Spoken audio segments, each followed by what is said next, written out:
सर्व एव हि जैनानां प्रमाणं लौकिको विदो यत्र सम्यक्त्वहानिर्न यत्र न व्रतदूषणम्।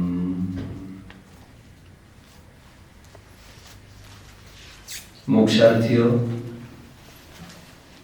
मंगलाचरण के रूप में बोला गया श्लोक अत्यंत अत्यंत महत्वपूर्ण है। जैसे एग्जामिनेशंस में काफी सारा सिलेबस होता है और उसमें वेरी वेरी वेरी इंपॉर्टेंट के रूप में होता है, जो एग्जाम्स में निरंतर पूछा जाता है। संभवतया यह श्लोक सोमदेव सूरी का है, और यदि सोमदेव सूरी का होगा तो मानना पड़ेगा 12वीं सदी का ये श्लोक है। आज से करीबन 800 साढ़े 800 वर्ष पूर्व का ये श्लोक है, ये मानना पड़ेगा। इस छंद की क्या खासियत है ये थोड़ी देर में मैं आपको बता देता हूँ, तब मैं इस श्लोक को भी दोहरा दूंगा। अभी मैं इतना बता दूं आपको, जैन दर्शन comprises 2 parts in it। Jain दर्शन के मुख्य रूप से 2 अंग है, 2 अंश है, 2 भाग है। इसकी चर्चा आज से ठीक 6 माह पहले मैंने की है वहां बैठकर। तो मैं ये कह रहा था जैन शासन और कुछ नहीं है, कुछ पार्ट विचार पक्ष का है और कुछ पार्ट आचार पक्ष का है। किसी को याद आ रहा है मैंने ये चर्चा की थी? So sad, so sad. चलिए मैं और एक मजे की बात बता देता हूं आपको। धवल ग्रंथ लिखा जा रहा था। धवल ग्रंथ क्या है बच्चों? षटखंडागम की टीका। षटखंडागम क्या है?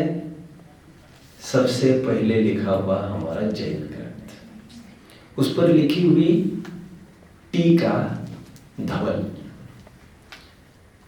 सामान्य जानकारी दे रहा हूं मैं, विशेष जानकारी में विशेष विशेष बातें कहूंगा फिर कभी।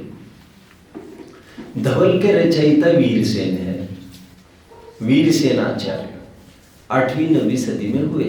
धवल की रचना 8वीं 9वीं सदी में हुई।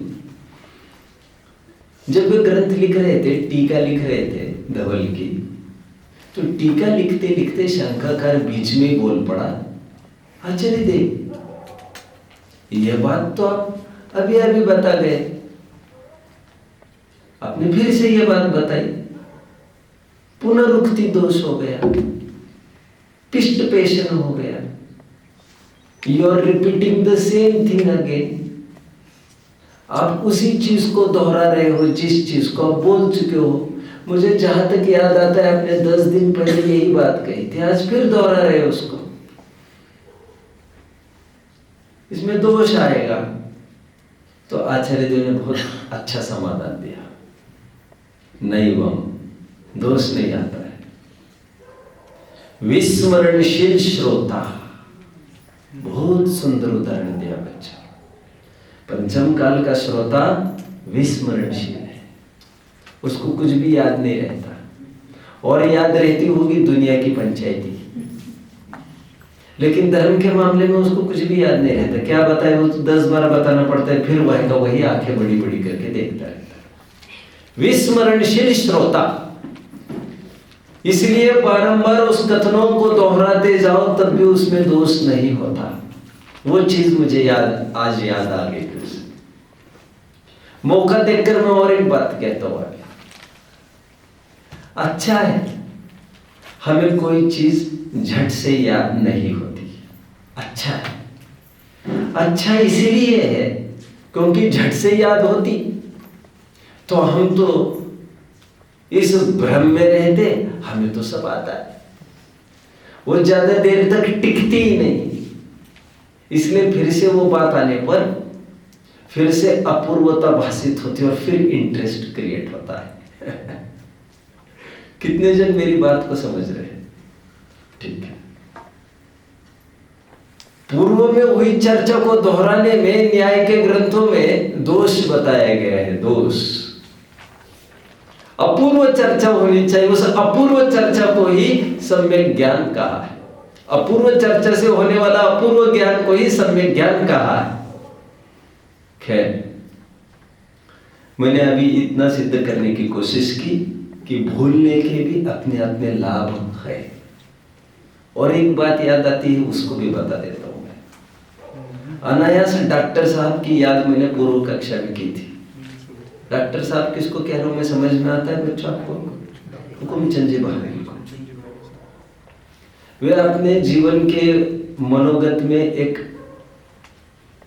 रेमिनिसेंस के रूप में, एक यादगार के रूप में कुछ यादें बताते थे। वे ये कहते थे, मैं और बड़े दादा, उनके बड़े भाई, दोनों एक ही क्लास में पढ़ते थे। 2-3 साल से बड़े होंगे उनके बड़े भाई, बड़े दादा रतन चंद भाई। और दोनों में खासियत ये थी, बोल रहे, मुझे कोई भी चीज एक बार पढ़नी पड़ती थी, मुझे याद हो जाती थी। और बड़े दादा को वही चीज 5-6 दफे पढ़नी पड़ती थी तो याद हो जाती थी। और फलस्वरूप मैं रोजाना 1-2 घंटा खेलता रहता था, फटाक से याद करता था, भागो खेलो। और बड़े दादा को 8-8 दिन खेलने को अवसर ही नहीं मिलता था, 10-10 दिन खेलने को अवसर ही नहीं मिलता था, क्योंकि इतना सारा पढ़ाई रहती थी, उनको बार बार 5-6 दफे पढ़ना पड़ता था, तब जाकर उनको याद होता था। कहते हैं इस दौरान मैं तब ये समझता था कि मैं बड़ा भाग्यशाली हूँ, मुझे झट से याद होता है, मैं खेल भी सकता हूँ। लेकिन आज याद आता है, जिसको जल्दी याद नहीं होता उनका ज्यादा समय धर्म में जाता है, तो निश्चित तौर पर उनको पुण्य ज्यादा लगता है। हर चीज को देखने के 2 जरिए हैं बच्चा। आप जिसे डिसएडवांटेज समझते हो, एडवांटेजेस भी आप देख सकते हो। ज्यादा पुण्यार्जन, क्योंकि ज्यादा समय, अभी जो 3-3 बार पेपर दे रहे धर्म का, मैं मानकर चल रहा हूँ कुछ ना कुछ तो फिर से पढ़ लेते होंगे। और 3 बार में और 10 दफे देंगे तो उनको बार बार पढ़ने में ये चीज आ सकती है, तो वे ज्यादा पुण्यार्जन करेंगे। इसका धर्म के मामले में तो ऐसा है। खैर, अपने प्रकरण की तरफ में मुड़ जाता हूं। मैंने आपको याद दिलाने की कोशिश की, आज से 6 माह पूर्व मैं 15 से 20 मिनट भूमिका जमाई थी एक पाठ की। शायद श्रावक के अष्टमूल गुण पाठ में पढ़ा रहा था, शायद नहीं, पक्का। और उसकी भूमिका के रूप में मैं आपको ये बता रहा था, जैन शासन 2 भागों में विभाजित है बच्चों, एक विचार पक्ष और एक आचार पक्ष, और कुछ नहीं है जैन दर्शन। विचार पक्ष का क्या मतलब? विचार पक्ष मतलब स्पेशली द्रव्यानुयोग, आपका physics chemistry you can call. 6 द्रव्य का स्वरूप, 7 तत्व का स्वरूप, धर्म का स्वरूप, अधर्म का स्वरूप, पुण्य का स्वरूप, पाप का स्वरूप, इहलोक का स्वरूप, परलोक का स्वरूप, जन्म का स्वरूप, मरण का स्वरूप, संसार का स्वरूप, मोक्ष का स्वरूप, चारों गतियों का स्वरूप, जीव क्या क्या फल पाता है आदि आदि का स्वरूप। ये हो गया विचार पक्ष। 6 द्रव्य, 7 तत्व मुख्यता से, पुण्य पाप, संसार मोक्ष, मुख्यता से इतना। इसे क्या कहेंगे? विचार पक्ष, जिसे फिलॉसफी कहते हैं, दर्शन कहते हैं। और एक आचार पक्ष होता है, आचार पक्ष, what to do and what not to do, क्या करणीय है और क्या अकरणीय है, क्या खाना चाहिए, क्या नहीं खाना चाहिए, क्या पीना चाहिए, क्या नहीं पीना चाहिए, कब पीना चाहिए, कब नहीं खाना चाहिए, क्या पहनना चाहिए, क्या ओढ़ना चाहिए, कैसे चलना चाहिए, कैसे बोलना चाहिए, कैसे उठना चाहिए, कैसे बैठना चाहिए, वेशभूषा कैसी हो, आपकी केशभूषा कैसी हो, अमुक कार्यक्रम में कैसे पेश आना, अमुक कार्यक्रम में कैसे पेश आना, बड़ों के सामने कैसे पेश आना और समवयस्कों के सामने कैसे पेश आना, अपने से छोटे जनों के साथ कैसी बात करना, आदि आदि। ये जितनी भी मॉरल और एथिक संबंधी बात है वो सब आती है आचार पक्ष में। एक विचार पक्ष और एक आचार पक्ष। आचार पक्ष मुख्यतया श्रावकाचार चरणानियोग के ग्रंथों में होते हैं। श्रावकाचार हो अथवा श्रवणाचार के ग्रंथ हो। एक चरणानियोग और एक मैंने कहा द्रव्यनियोग। कर्णानियोग भी और कुछ नहीं है, कुछ पार्ट चरणानियोग में आता है कर्णानियोग का और कुछ पार्ट द्रव्यनियोग की तरफ ढल जाता है। जब बारीकाई से कभी शोध खोज करेंगे तो इस पर भी जरूर विचार करेंगे। इसलिए मैंने कहा जिनवाणी और कुछ नहीं है और प्रथमानियोग तो कुछ नहीं है, केवल कहानियां हैं लोगों की, उन महापुरुषों की कथाएं। विचार पक्ष और आचार पक्ष कहने की जरूरत नहीं है। हम चौथे पाठ की ओर बढ़ चुके हैं, जिस पाठ का नाम है सदाचार, सत आचार। अब यह जो पाठ है, एक्चुअली इस पाठ में कुछ विचार पक्ष बताया है और कुछ आचार पक्ष बताया है। कभी कभी कहते आचार है लेकिन कहते विचार को भी है, क्योंकि विचार भी एक प्रकार का आचार ही है। इस पाठ में कुछ विचार पक्ष की बात की जाएगी और कुछ आचार पक्ष की। उससे पहले मैं और बता दूं आपको, फिर मैं पाठ की ओर बढ़ूंगा। एक मंगलाचरण के रूप में मैंने श्लोक बोला बच्चों यहां पर, सर्व एव हि जैना नाम प्रमाणम लौकिको विधौ यत्र सम्यक्त्व हानिर्न यत्र न व्रत दूषणम। इसका मतलब ये हुआ बच्चों, जैनियों को सर्व एव हि जैना नाम, सर्व जैनियों को प्रमाणम लौकिको विधम, लौकिक कार्य वे करने चाहिए। आम जन पूछता है ना भैया जैन प्रिंसिपल्स क्या कहते, क्या क्या करना चाहिए, तो एक लाइन में यदि किसी को कहना तो इतना सा ही कहना चाहिए, कुछ भी एक्टिविटी करो जिससे आपका सम्यक्त्व और आपके व्रत नष्ट ना हो। अब ये हर कोई समझ नहीं सकता ये भाषा, समझने वाले को इशारा काफी है, लेकिन ऐसे बुद्धिजीवी लोग तो बहुत कम होते, मंद बुद्धि लोग ही ज्यादा होते, उनके लिए थोड़ी विस्तार से चर्चा करनी पड़ती। शायद मूल आचार में और दो छंद आए हैं। शंकर शंका पूछता है आचार्य देव को, कदम चरे कदम चिट्ठे कदमा से कदम सए कदम भासे ज भुंजे ज कदम पावम न वज्जति। हे भगवान, हे भंते, हे मुनिश्री, आचार्यवर, आप हमें यह बताइए कैसे उठे, कैसे बैठे, कैसे खाए, कैसे पिए, कैसे सोए, कैसे व्यवहार करें जिससे हमें पाप बंद नहीं होगा। शंकर ने शंका पूछी, कदम चरे कदम चिट्ठे कदमा से कदम सए कदम भासे ज भुंजे ज कदम पावम न वज्जति। आचार्य देव क्या उत्तर देते हैं देखो, जदम चरे जदम चिट्ठे जदमा से जदम सए जदम भासे ज भुंजे ज जदम पावम न वज्जति। खत्म उत्तर। कह रहे यत्नाचार से उठो, यत्नाचार से बैठो, यत्नाचार से खाओ, यत्नाचार से पियो, यत्नाचार से बोलो, यत्नाचार से पहनो, यत्नाचार यत्नाचार यत्नाचार। फिर शंकर वही खड़ा है। क्या उत्तर दे रहे आचार्य देव? यत्नाचार यत्नाचार, जो भी कुछ करना है यत्नाचार से करो, वो सब सही हो जाएगा। व्हाट इज यत्नाचार बच्चों? यत्नाचार बहुत प्रधान शब्द है हमारा। यत्नाचार मतलब होता है सावधानी। प्रिकॉशन, जागृति, समझ पूर्वक, निष्प्रमाद, ये यत्नाचार का अर्थ है। यत्नाचार मतलब सावधानी पूर्वक, ठीक है।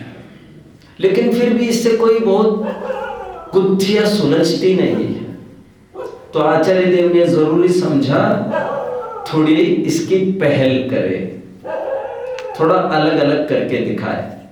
तो नाना प्रकार के आचार और विचार पक्ष बताए हैं। इस पाठ में दो आचार पक्ष की बातें हम देखेंगे, एक रात्रि भोजन त्याग और एक अनछने पानी का त्याग।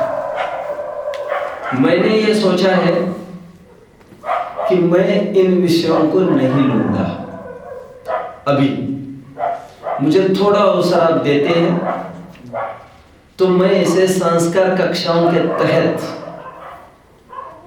विस्तार से चर्चा करूंगा। मुझे लग रहा है मुझे रात्रि भोजन त्याग की चर्चा करने के लिए 2 से 3 घंटे चाहिए ही चाहिए, और अनछने पानी के त्याग की चर्चा करने के लिए भी मुझे 1 से 2 घंटे चाहिए ही चाहिए। जब मौका आएगा संस्कार कक्षा में मैं उसकी चर्चा कर लूंगा। संभवतः दशलक्षण में भी मैं कर सकता हूं, क्योंकि दशलक्षण में पर्व में चर्चा की मांग चारणानी योग संबंधी ही आई है।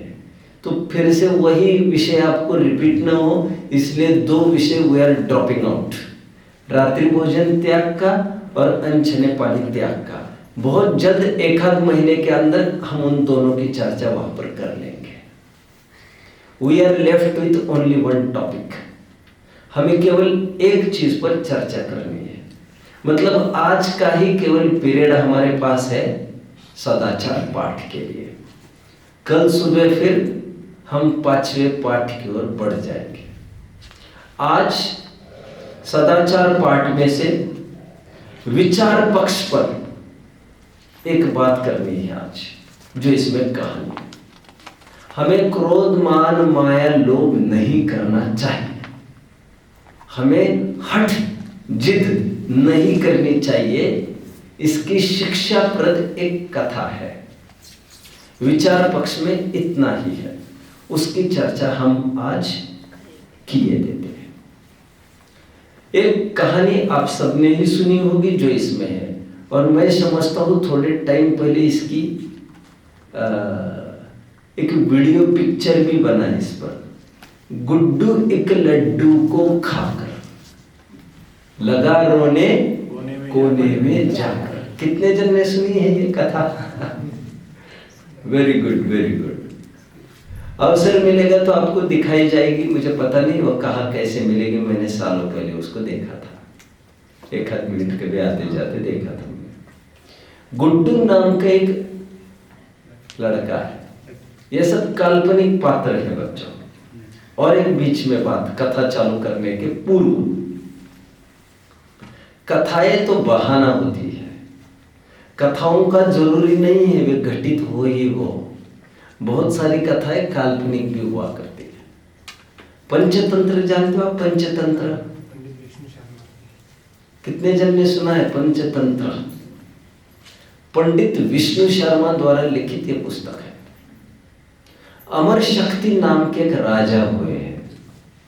उनके 3 लड़के थे और तीनों बिगड़े थे। अब जिनके हाथ में सूत्र आने हैं राज्य संचालन के, अब वे ही लड़के दिमाग से खाली, कैसे काम चलेगा? तो राजा बड़े त्रस्त थे।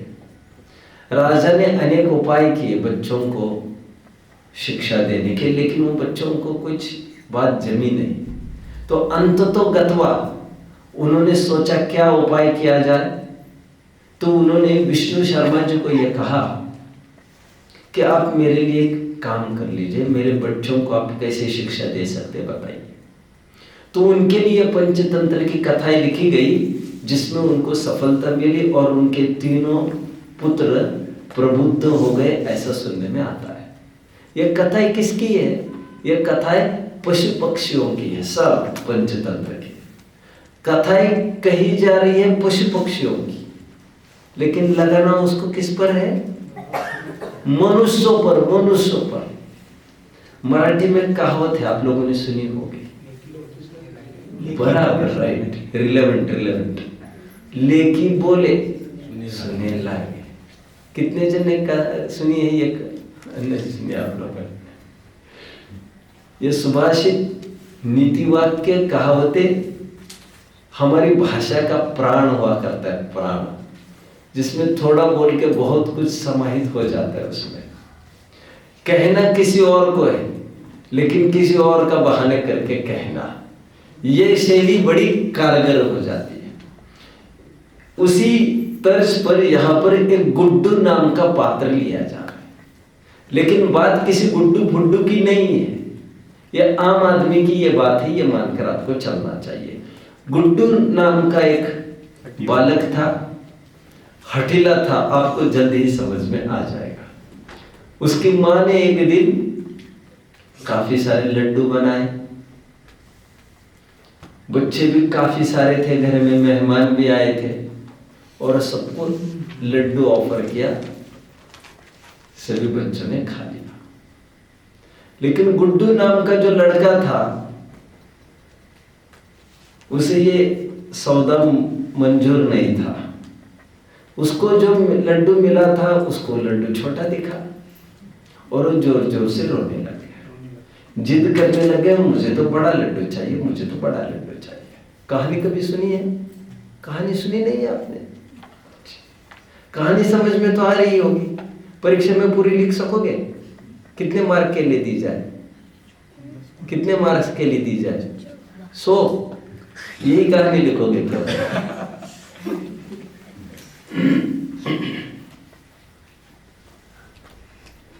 ठीक है। तो उसने हल्ला गुल्ला करना चालू किया, मुझे लड्डू नहीं चाहिए, मुझे बड़ा लड्डू चाहिए।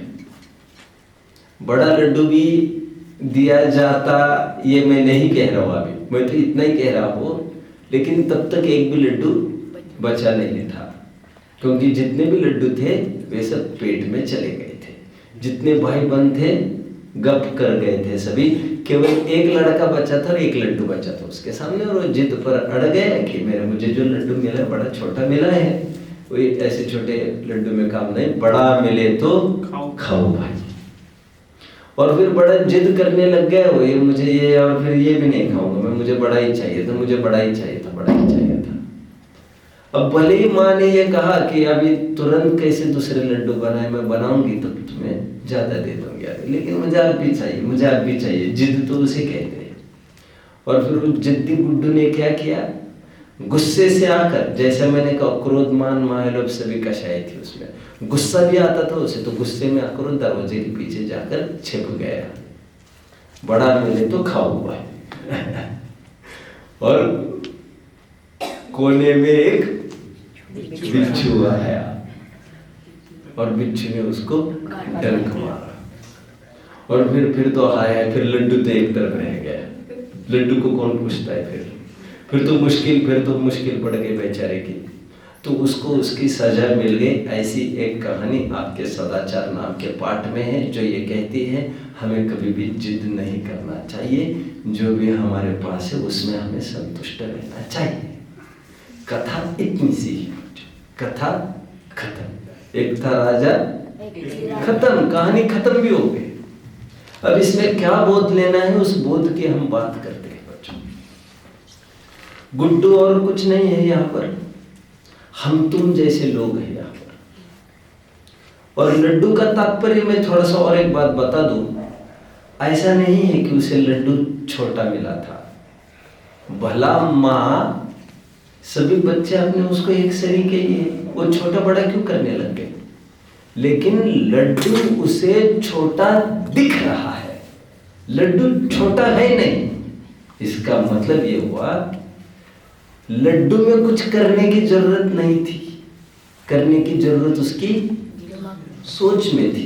देखो सीधा रूल है बच्चों, जब लोभ बढ़ने लग जाए, जब भूख ज्यादा हो जाए, तो वो जो सामग्री आपके पास है वो छोटी दिखने लगती है। ऐसे एक रूल है, आप जानते हैं, जितना आप ऊपर से देखो, जितनी ऊंचाई बढ़ेगी आपकी, उतना वही व्यक्ति आपको छोटा दिखाई देगा। जितने नजदीक आते जाओ उतना ही वो व्यक्ति आपको बड़ा दिखने लग जाता है। ऐसा होता है, नजदीकी और दूरी से वो बड़ा और छोटेपने का फर्क होने लगता है। ठीक उसी प्रकार जो लोभी होता है, लोभी, उसे आम लड्डू भी छोटा दिखाई देने लगता है। लड्डू छोटा नहीं था, उसे लोभ ज्यादा था, उसे आसक्ति ज्यादा थी। पकड़ रहे मेरी बात को? और ये पार्ट ये कहता है जिसको जितनी आसक्ति है। मैं बहुत जल्दी इस टॉपिक को भी लेकर आने वाला हूं, अभी इतना ही मैं कहूंगा। जितनी हमारे पास संपत्ति है उतनी ही संपत्ति को हमें बहुत बड़ी संपत्ति दिखना है तो कौन सी दूरबीन का प्रयोग करना पड़ेगा बच्चों? सोच मतलब यहां पर समाधान वृत्ति, और जिसकी समाधान वृत्ति होगी उसको प्राप्त सामग्री भी। आज सुबह यही चर्चा चली, जितना प्राप्त है उतना पर्याप्त है, ऐसा मैं ये कह रहा था। Be contented, be satisfied. आवे जब संतोष धन, सब धन धूरि समान। अपने जीवन में इसको घटित करने की थोड़ी कोशिश करते हैं बच्चों। हम तुम्हारे पास भाग्य प्रमाण वस्तुएं आई है, सबका भाग्य अलग अलग है। यहाँ पर नाना जीवा नाना कम्मा नाना विहम हवे लद्धी। जितने जीव हैं उन सब का भाग्य अलग अलग है। आप लोगों ने देखा होगा, एक भाई कलेक्टर होता है, ऐसे आज है ऐसे। एक भाई करोड़ और अरबपति हो जाता है, और उसी का सगा भाई साधारण पेट भरने के लिए भी तरसता रहता है। आज भी ऐसे जन हैं जो अनाथ और वृद्धाश्रम में ऐसे जनों के बच्चे और माँ बाप है जो कलेक्टर है। लड़का IAS, सुना है आप लोगों ने ये? और माँ बाप वृद्धाश्रम में, आप कल्पना नहीं कर सकते। अभी मैं ये कहने नहीं बैठा हूँ आपको कैसे बच्चे हैं आजकल के, कितने अवज्ञाकारी है, माँ बाप को नहीं संभालते हैं। मैं ये कहने नहीं बैठा हूँ। मैं क्या कहने बैठा हूँ? एक घर के 5 व्यक्ति और सबका भाग्य न्यारा न्यारा, और चाह कर भी कोई किसी को बड़ा छोटा नहीं बना सकता, क्योंकि अपनी अपनी गांठ में सभी अपना अपना भाग्य ले आए हैं।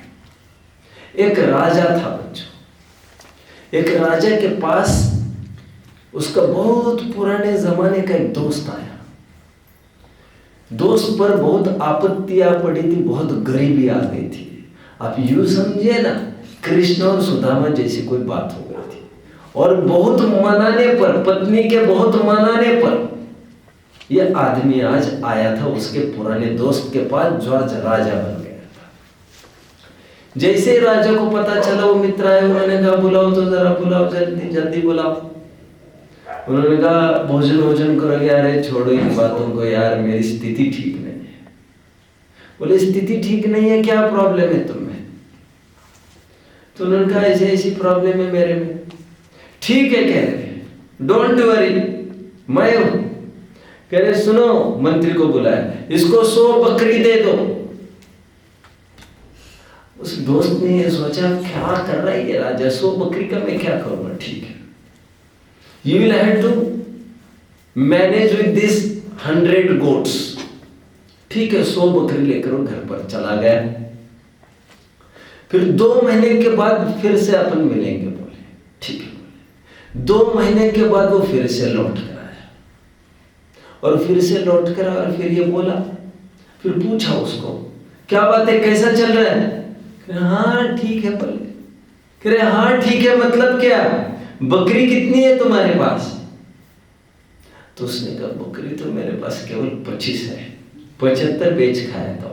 आप समझ रहे हैं, केवल 25 बकरी। घबराओ मत, कह रहे मैं हूं ना तुम्हारा दोस्त। कह रहे मंत्री को बोलो और 75 दे दो, इनको 100 की पूर्ति कर दो, जाओ खुश रहो। फिर उसने माथा ठोक लिया, बोले क्या हो गया इसको, बकरी के ही पीछे लगा है। चला गया वो 100 बकरी को लेकर। फिर 1-2 महीने के बाद फिर मिलने आया। बोले कैसा चल रहा है? बोले ठीक है। बोले ठीक है, बकरी कितनी है? बोले 50। बोले कोई बात नहीं, मैं हूं ना, मेरे मंत्री, यहाँ आओ, 50 बकरी दे दो, 100 की पूर्ति कर दी, चलो चले जाओ। फिर आया 2-3 महीने के बाद, बोले कितना क्या है? तो कह रहे 75 बकरी है। तो कह रहे कोई बात नहीं, 25 बकरी दो, पूर्ति करो, चले जाओ। रहस्य, बहुत बड़ा रहस्य है। फिर बाद में कुछ टाइम के बाद उसको बुलाया। उसको बुलाना पड़ा आपकी बार वो आया नहीं था। गरजी ही चक्रे काटता है, गरज खत्म होने के बाद कोई चक्रे नहीं काटता बच्चा। उसको ऐसे पूछे क्या यार है, क्या बहुत दिन आए नहीं, तो क्या है? नहीं कुछ नहीं। बोले ठीक है। बोले बकरी कितनी? पूरी 100 है। बोला पूरी 100 है? हाँ बोले पूरी 100। फिर 2-3 महीने के बाद बुलाया, फिर पूछा उसको कितनी है? तो बोले पूरी 100 है। बोले अच्छा। बोले आज 11 बजे दरबार भरेगा, उस दरबार में आ जाना। ठीक है। क्या मालूम क्या होगा आज। तो दरबार में राजा ने उसको भरे दरबार में पूछा, तुम्हें जो चाहिए वो मांगो, मैं तुम्हें दे दूंगा। फिर मुझे कुछ नहीं चाहिए, लेकिन मुझे एक प्रश्न का उत्तर जरूर चाहिए। ये बकरी का क्या मांजरा है? जब भी मैं आता बकरी क्या देते थे और 100 का क्या चक्कर था? तो राजा ये कहता था, राजा ने कहा दरअसल मैं तुम्हारा भाग्य आजमा रहा था, भाग्य। और अभी मुझे समझ में आ रहा है तुम्हारे पाप का उदय टल गया है। दरअसल बात ये है, जब तुम्हारे पाप का उदय चल रहा था तब मैं तुम्हें कितना भी धन देता ना, वो तुम्हारे पास टिकता नहीं। उदय कुछ ऐसी चीज है बच्चों, हमें लगता है हमें गरीबी में उन्होंने सहायता नहीं की। अरे तुम्हारा उदय इतना खराब था, वो सहायता करते तो वो भी पैसा चला जाता, मिट जाता। उन्होंने समझदारी की है तुम्हारा उदय देखकर। पाप के उदय में किसी को हमें सहायता नहीं करनी चाहिए। आपको बड़ा अटपटा लग रहा होगा। चरणानुयोग तो ये कहता है किसी के पाप के उदय में सहायता करो। वस्तु स्वरूप ये कहता है, उसको पाप का उदय कहते ही इसलिए कुछ भी दिया जाएगा तो उसके पास टिकेगा ही नहीं। चरणानुयोग क्या कहता है अर्णव? पाप का उदय से कोई ग्रसित जीव हो तो उसको सहयोग करना चाहिए। बट द्रव्यनुयोग अध्यात्म क्या कहता है? द्रव्यनुयोग क्या कहता है? पाप का उदय कहते ही उसको है, जितनी भी तुम पूर्ति करना चाहोगे उसके पास टिकेगा नहीं। राजा का भी यदि मन भर जाए कि मैं उसको अमीर करके दिखा दूं, उसके बस की है नहीं बच्चों। समझ रहे? महात्मा गांधी जी ने एक प्रतिज्ञा की थी बच्चों। क्या थी प्रतिज्ञा? बोलिए, प्रतिज्ञा बोलिए। जगह जगह पढ़ाई जाती है परिवार ये प्रतिज्ञा। एक छोटे बच्चे ने आकर एक बार एक प्रश्न पूछा बापूजी को। क्या? बापूजी बापूजी अपने कपड़े नहीं पहने, मैं मेरी माँ को कहकर कपड़े दिला दूंगा। बापूजी ने क्या कहा था? क्या उत्तर दिया था बापूजी ने? ये प्रसिद्ध बात है, एक जन भी नहीं बता सकता। सुना नहीं कभी किसी ने? अरे सुना नहीं? ओहो, बापूजी के देश में बापूजी के बारे में कुछ जानकारी है नहीं। और बापूजी ने उत्तर ये दिया था, तुम मुझे तो कपड़े पहना दोगे बेटा, लेकिन मेरे जैसे 40 करोड़ यहाँ पर नागरिक है, उनका क्या होगा? जिस दिन वे पहनेंगे उस दिन मैं पहन लूंगा। क्या प्रतिज्ञा थी उनकी? जिस दिन मेरे भारत का एक एक नागरिक कपड़े पहनेगा उस दिन मैं कपड़े पहनूंगा। राजा होना भी ऐसा ही चाहिए। चरणानुयोग यही कहता है, लेकिन द्रव्यनुयोग ये कहता है ये संभव नहीं है, क्योंकि सबका अपना अपना पुण्य है। सभी अपना अपना भाग्य अपना अपना पास लेके आते हैं। क्या है वो? तुष्टो हि राजा यदि सेवकेभ्य भाग्यात् परम नैव ददाति किंचित। बहुत सुंदर नीति बोली मैंने। भर्तृहरि की नीति है। तुष्टो हि राजा यदि सेवकेभ्य, राजा यदि बहुत संतुष्ट हो गए सेवक पर, भाग्यात् परम नैष ददाति किंचित, फिर भी उसके भाग्य से ज्यादा वो कभी भी उसको नहीं दे सकता। आगे क्या लिखा है? अहर्निशा वर्षति वारिवाहा, रात दिन बारिश क्यों न बरसती रहे। तृतीयापि क्या क्या पत्रम तथापि तृतीयेपि पलाश, क्या गजब की नीति है। पलाश का पेड़ देखा है बच्चों? पलाश का प्लांट देखा है किसी ने? पलाश उस पलाश के 3 पत्ते होते हैं। अभी नीतिकार ये कह रहे हैं कितना भी अकाल पड़ जाए, सूखा पड़ जाए, पानी नहीं बरसे, तब भी पलाश के 3 पत्ते के 2 पत्ते नहीं होते, और रात दिन पानी बरसने लग जाए तब भी 3 पत्ते के कोई 4 पत्ते नहीं हो जाते।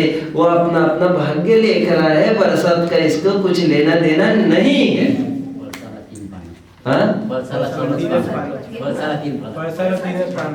वही ढाक के 3 पात, क्या कहावत है बच्चों? वही ढाक के 3 पात, वळसाचे 3 पत्ते। ओके, पळसाचे 3 पत्ते, मराठी एंजॉय। कितनी बढ़िया नीति है बच्चों थोड़ा प्लीज। धन्य कुमार चरित्र है हमारे ग्रंथों में, एक कौन सा? धन्य कुमार चरित्र, बहुत जबरदस्त चरित्र है बच्चों। धन्य कुमार के पिताजी राजा को भी खड़े खड़े खरीदी करे, इतनी संपत्ति के मालिक थे। 2000 करोड़ दिनार के मालिक, 2000 करोड़ दिनार के मालिक। कौन? अकृत पुण्य के पिता सेठ, बहुत धनाढ्य थे। और जैसे ही अकृत पुण्य मतलब धन्य कुमार का पुरोभव, जैसे ही अकृत पुण्य गर्भ में आया, जैसे ही गर्भ में आया, दरिद्रता स्टार्ट। और इस कदर दरिद्रता हो गई, जन्मते जन्मते जन्मते बाप भी मर गया, सेठ भी मर गया, और 2000 करोड़ दिनार का मालिक जो उनका दीवान था, दीवान मैनेजर उनके फर्म का, वो बन गए इतनी प्रॉपर्टी का मालिक। नॉट बाय फ्रॉड से नहीं, बड़ी ईमानदारी से। पलड़ा देखो, 20-30 साल में ही जो नौकर था बन गया मालिक। अब देखो दिन इतने खराब आ गए, खाने के लाले पड़ गए। हमारा पुराण पढ़ लेना चाहिए, जो भी इसको पढ़ेगा बच्चों वो रोएगा जरूर। पुराणकार लिखते हैं दरिद्रता के यदि दर्शन भूतल पर किसी को देखने हैं तो आओ और देखो इसको, दरिद्रता क्या होती है पता चलेगा। अभी दाने दाने के लिए मोहताज, माँ बेटे क्या करे क्या करे क्या करे क्या करे। अब ऐसे लोग नौकरी भी तो नहीं कर सकते बच्चों। क्यों? शर्म आती इसलिए? नहीं, शर्म नहीं थी काम करने की उनको, लेकिन बड़े बड़े लोगों को कोई काम देने में वे भी तो शर्माते हैं। अरे तुम्हें शर्म नहीं लगती, लेकिन हमें शर्म लगती है ना तुम्हें काम कहने में। भारी समस्या, कोई काम भी देने को मुश्किल। फिर थोड़े गांव दूर चले गए, पहुंचे एक जगह, सुबह पहुंचे, चबूतरे पर बैठे एक जन मंजन कर रहा था। उस मंजन करते करते आदमी ने देखा, अरे ये तो चेहरा देखा सा लग रहा है, ये कौन? अरे ये तो मालकिन है हमारी। वो दीवान था जो मंजन, अरे दीवान हो गया क्या मतलब, क्या मंजन छोड़ देगा क्या? चलेगा ना इतना तो मंजन कर रहा है। अब उसने दूर से देख लिया तो उसको पता चल गया ये तो हमारी मालकिन है। उसको बड़ा आदर भाव आ गया, लेकिन उसको लगा पहचान देना ठीक नहीं है, मनोविज्ञान से काम लेना चाहिए। तो वहां पूछते पूछते उसी के सामने आ गए, मेरे माए बाप क्योंकि महिला थी, वो तो सेठानी थी, उसने बहुत गौर से नहीं देखा था उसको। माए बाप मुझे कोई नौकरी मिलेगी? हाँ क्यों नहीं मिलेगी, बोले नौकरी जरूर मिलेगी। नौकरी उसने अपने घर दे दी उसको नौकरी, और यही दिमाग में रख करके उससे काम नहीं कराना है, बहुत नहीं करे तो नहीं करे, रसोई का काम कराने के लिए लगा दिया। और उसके लड़के को भी बोले फैक्ट्री में छोटा मोटा काम दे देंगे। उस मैनेजर को बुला लिया, उस जो अभी मालिक बन गया, तो मैनेजर को बुला कर कहा ये जो लड़का है ना, उसको परेशान नहीं करना, ज़्यादा काम करे ठीक, नहीं करे ठीक, उसको भर भर के पगार देना है। वो सीधा पैसा नहीं देना चाहता था, क्योंकि स्वाभिमानी सीधा पैसा लेना पसंद नहीं करते।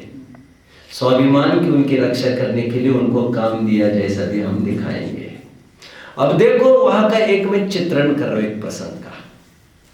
दिन पूरा हो गया, वो आकर सामने खड़ा हो गया, मुझे पैसा दे दो। वो दीवान जी को बड़ा खराब लगा, मैं जिनके यहाँ काम करता था उनका लड़का, उसने तिजोरी में से सोने की मुद्राएं निकाली। बच्चों, सोने की मुद्राएं, दिन भर काम करने के बदले वो मुद्रा हाथ पर डालता गया। और जानते हो बच्चों, वो सोने की मुद्रा यहाँ से डाली गई, लेकिन उस पर उसके हाथ पर जब वो सब गिर रही थी मुद्राओं के रूप नहीं है, अंगारों के रूप में। उसने कहा सेठ, आप भी गरीबी में हमारा मजाक उड़ाते हो, सभी जन मजाक उड़ाते, आप हमको क्या दिखा के क्या दे रहे हो? सेठ को समझ में आया, मैं इनका कुछ नहीं कर सकता, इनका भाग्य ही खराब है। अरे कोई किसी को सुखी दुखी कर सकता होता तो ऐसे कैसे कोई दुखी रहता यार, राजा के भी बस की नहीं है। उसको लगा मैं क्या करूं। उसको लगा एक काम करो, तुम्हारे हाथ से उठाओ और जो चाहे ले जाओ यहाँ पर। तो उसको सोने की मुद्रा की क्या वैल्यू बात, उसने कहा मैं भर के चले ले जाता हूँ। उसने कहा जितना चाहे ले जाओ। घर तक पहुंचा बच्चों, एक भी चना घर पर नहीं पहुंचा, कपड़ा फट गया था। फिर माँ के पास फिर रोने लग गया, फिर तड़पने लग गया पानी की एक बूंद के लिए। माँ ने कहा रुको, मैं अभी कुछ करती हूँ। ये बड़ा विचित्र, आगे चलकर ये बन गया एक हीरो, धन्य कुमार। जब कथा चलेगी इसकी 1-2 घंटे ये भी दिखाऊंगा। निष्कर्ष बोलो बच्चों, निष्कर्ष।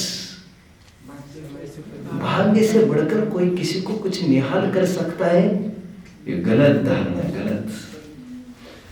चरणानियोग्य कहते हैं दूसरों के पाप के उदय में सहायता करो, द्रव्यनियोग्य कहता है पाप का उदय कहते उसको है जिसमें किसी की सहायता काम नहीं होती, काम नहीं मिलती। बहुत अच्छा भूधरदास जी ने भी बहुत अच्छी बात लिखी, मैं उसको भी बात कहता हूं। हम एक गुड्डू के एक कहानी के माध्यम से सीख रहे हैं। वहां पर तो लड्डू माँ ने बना कर दिए थे, यहाँ पर माँ मतलब जिनवानी माँ, और माँ ने लड्डू दिए मतलब माँ ने बताया जो जो मिलता है ना आपको वो भाग्य प्रमाण मिलता है। औरों की बढ़ती को देखकर कभी न मैं ईर्ष्या भाव करूं। उसको मिलेगा उसके भाग्य का, उसको मिलेगा उसके भाग्य का। जैन दर्शन कितना सुंदर है, देखिए जरा बच्चा। सुनार के पास एक साथ 2 जन गए। एक जन ने कहा सोना चाहिए, उसको 1 तोला मिला। दूसरे ने कहा मुझे दे दो, उसको 2 तोला मिला। जिसे 1 तोला मिला है उसे अन्याय लगेगा कि नहीं लगेगा बच्चों? हाँ लगेगा कि नहीं? ऊपर से तो ऐसा ही दिख रहा है, लेकिन गौर से विचार करो। जिसको 1 तोला मिला है उसने 50,000 ही तो दिए थे, न्याय तो हो रहा है उसके साथ। और जिसको 2 तोला दिया है उसने 1 लाख दिए थे, न्याय तो हो रहा है। आप ये क्यों नहीं देख रहे हो? कितना दाम दिया था ये क्यों नहीं देख रहे हो? जितना दाम उतना काम, ये आपके दिमाग में क्यों नहीं आ रहा है? आपको ये लग रहा है मैंने भी मांगा मुझे इतना मिला, मैंने भी मांगा इतना मिला।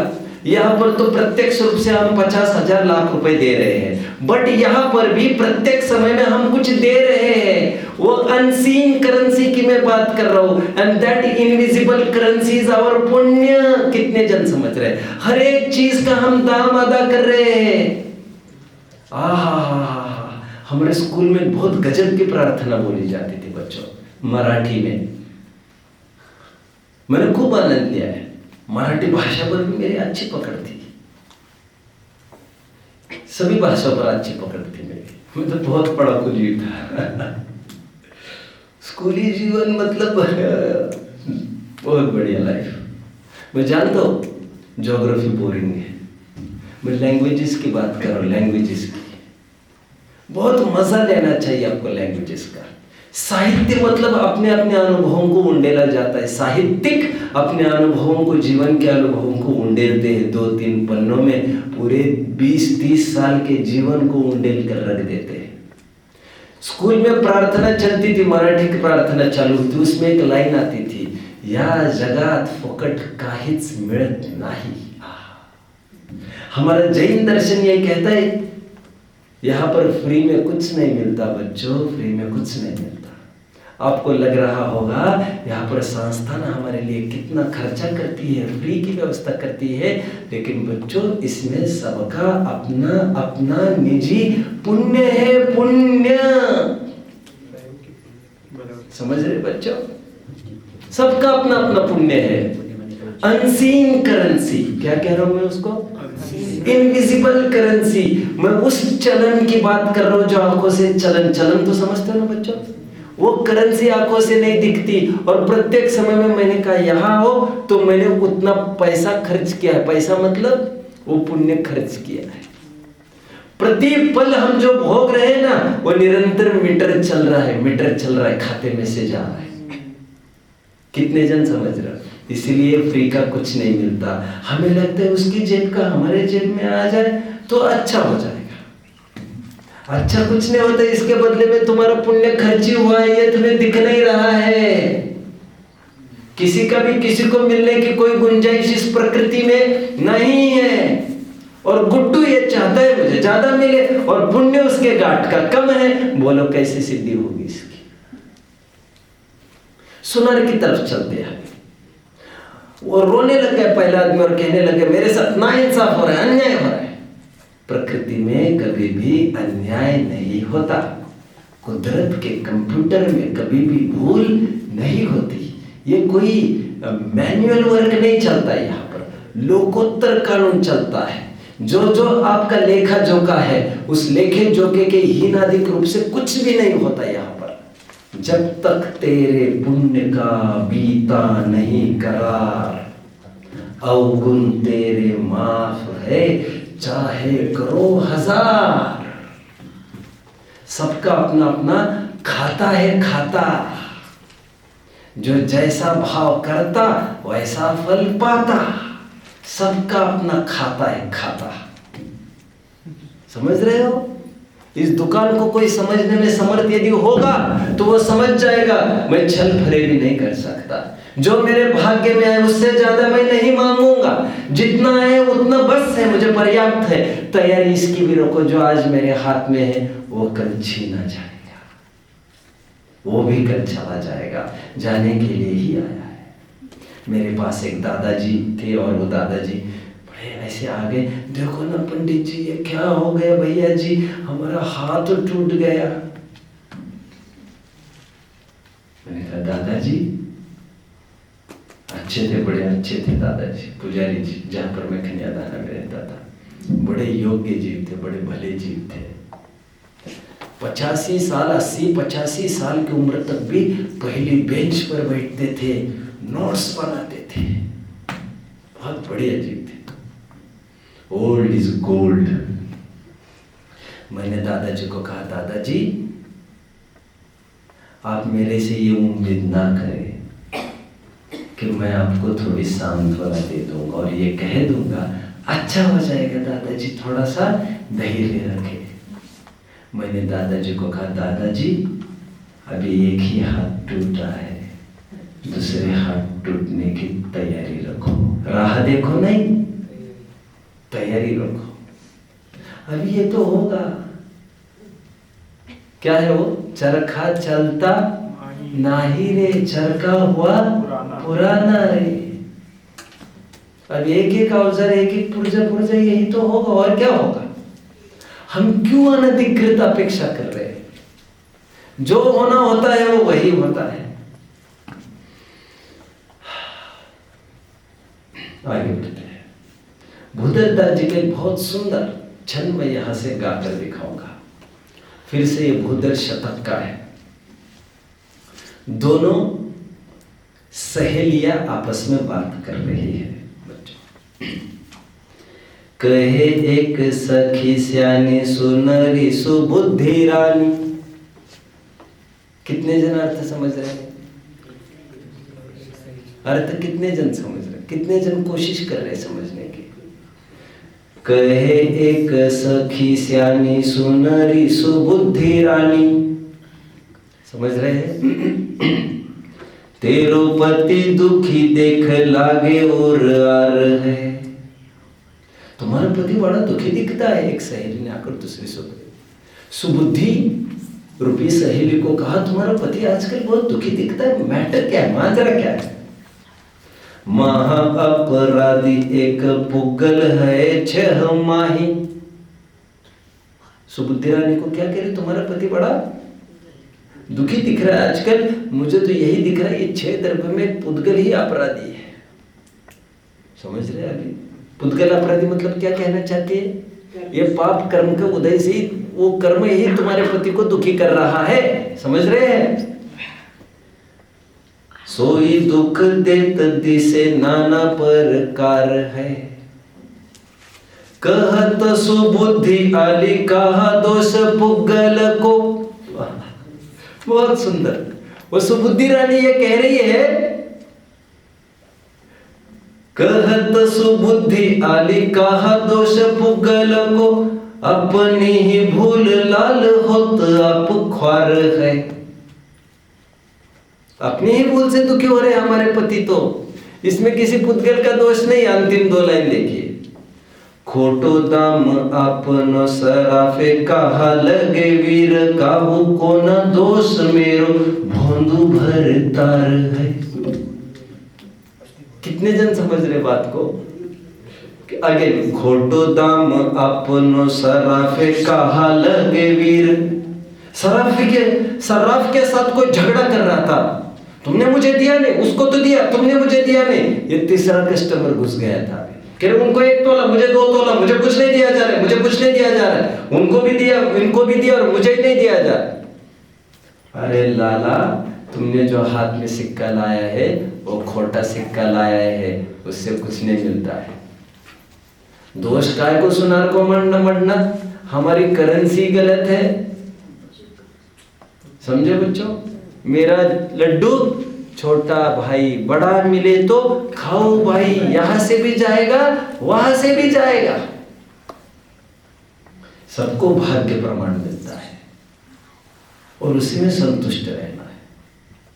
संतोष कैसे हो? संतोष ऐसे हो, ये समझे इसको भोगना मेरा स्वरूप नहीं है, मेरी कमजोरी है। जिसको ज्यादा लगता है वो ज्यादा कमजोर और मजबूर है, जिसको कम लगता है वो कम मजबूर है और कम कमजोर है। कितने जन समझ रहे हैं?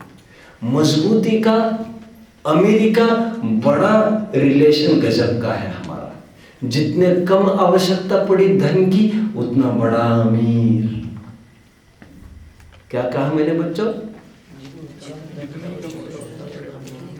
जितनी धन की आवश्यकता कम, उतना ज्यादा अमीर आदमी। लोक में क्या परिभाषा की जाती है? जिसके पास जितना पैसा वो उतना अमीर। हम क्या परिभाषा कर रहे हैं? जिसके पास जितनी अनावश्यकता धन की, जरूरत नहीं है मुझे पैसे की, ये कौन कह सकता है? यह अमीर ही कह सकता है। और जो जो अनावश्यकता बढ़ती जाएगी, मुनि बना सबसे अमीर इंसान है। और बनारसी दास जी की मैंने कथा बताई थी आपको बच्चों, याद आ रहे? चोर आए, पोटलियां भर के लेके जाने लग गए, अंतिम पोटली स्वयं रखी, ले जाओ, तुम मेरा धन हरण नहीं कर पाओगे। न चौर्य हर्यम न राज्य हर्यम। बोलो, कोई जानता है बच्चों? बोलो, बस हो गया। न चौर्य हर्यम न राज्य हर्यम, क्या है? न भ्रातृ भाज्यम न च भारकारी। आहा, ऐसा धन है ज्ञान, ना राजा हरण कर सकता है, ना चोर हरण कर सकता है। चोरों से तो बहुत बचना पड़ता है, और चोरों से भले ही राजा सुरक्षा करे, यदि राजा ही मांगने लग जाए तो फिर क्या करेंगे? राजा भी यदि अच्छा हो और यदि भाई ही मांगने लग जाएंगे तो क्या करेंगे? लेकिन ऐसा धन है जिसे ना चोर हरण कर सकता है, ना राजा हरण करेगा। बोलो, ना भाई के साथ भी बंटवारा होगा, ना भारकारी, ना उसका भार है कहीं ढोने का, छपाने का, जमीन में गाड़ो, ना ऐसा करो ना वैसा करो, ये कोई झमेले नहीं है इसके।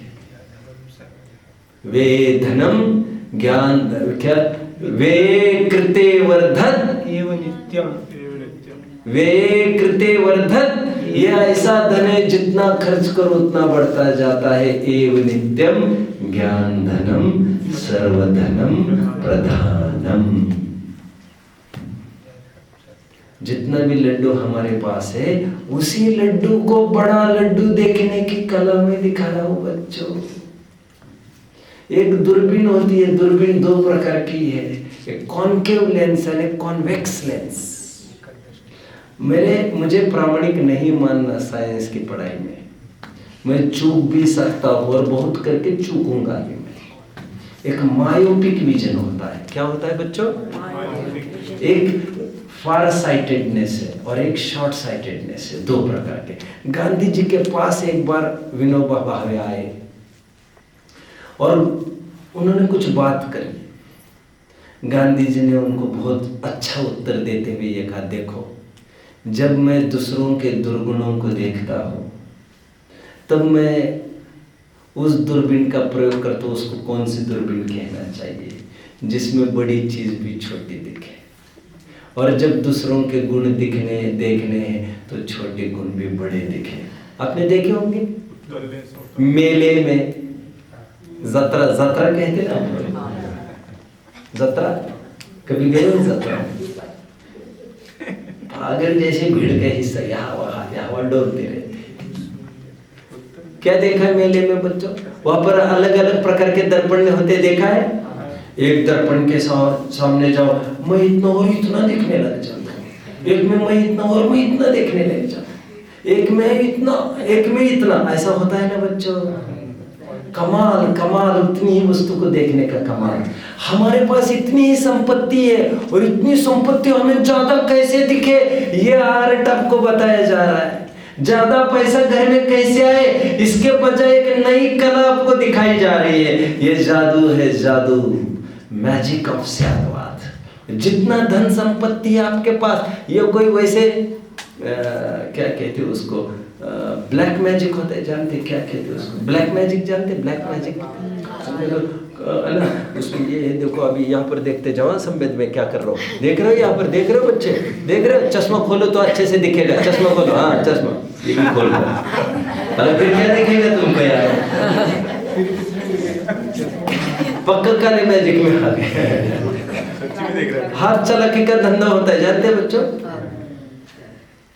घुमाते और आंखें भी हमारी फिरने लगती है, ऐसा, और फटक से बोलते बोलो, सब गए, डूब गया।